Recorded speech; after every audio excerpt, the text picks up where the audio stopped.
దేశవ్యాప్తంగా మత్తు పదార్థాలు సరఫరా చేస్తున్న భారీ నెట్వర్క్ మూలాలు హైదరాబాద్లో బయటపడ్డాయి. చెర్లపల్లిలోని ఓ పరిశ్రమలో మెఫిడ్రిన్ తయారు చేస్తున్న ఇద్దరిని మహారాష్ట్ర పోలీసులు అరెస్టు చేశారు. ఆ పరిశ్రమలో దాదాపు 12 కోట్ల విలువైన సరుకు స్వాధీనం చేసుకున్నారు. ముంబైలో డ్రగ్స్ సరఫరా చేస్తున్న బంగ్లాదేశీ మహిళ అరెస్టు కేసు దర్యాప్తు చేస్తున్న క్రమంలో ఈ డ్రగ్ తయారీ యూనిట్ బయటపడడం గమనార్హం.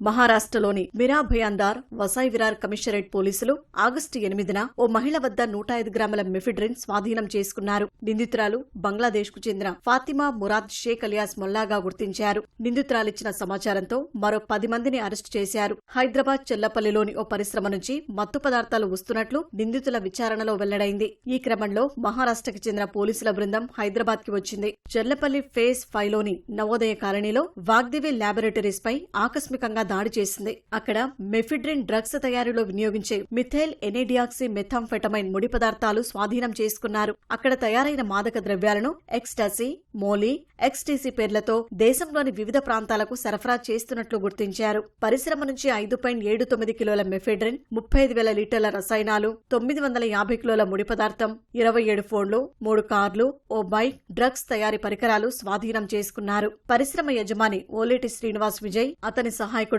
తానాజీ పండరీనాథ్ పట్వారీలను పోలీసులు అరెస్టు చేశారు. ట్రాన్సిట్ వారెంట్ తీసుకుని ముంబైకి తీసుకెళ్లారు.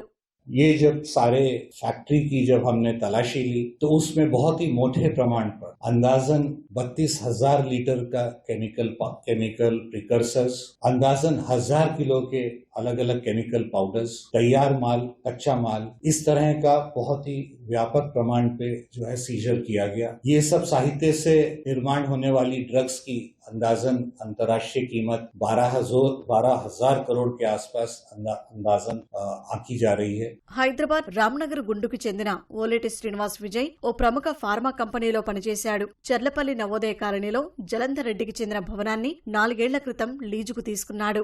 వాగ్దేవి ల్యాబొరేటరీస్ పేరిట కంపెనీ ఏర్పాటు చేసి ఫార్మా ఉత్పత్తులు తయారు చేస్తున్నట్లు అందరినీ నమ్మించాడు. అక్కడ గుట్టుగా మెఫిడ్రిన్ తయారీ మొదలుపెట్టాడు. ఆ డ్రగ్స్ ను మహారాష్ట్రతో పాటు దేశవ్యాప్తంగా సరఫరా చేస్తున్నట్లు పోలీసులు చెప్పారు. వారికి విదేశీ లింకులు ఉన్నట్లు సమాచారం ఉందని మరింత లోతుగా దర్యాప్తు చేస్తున్నట్లు వివరించారు.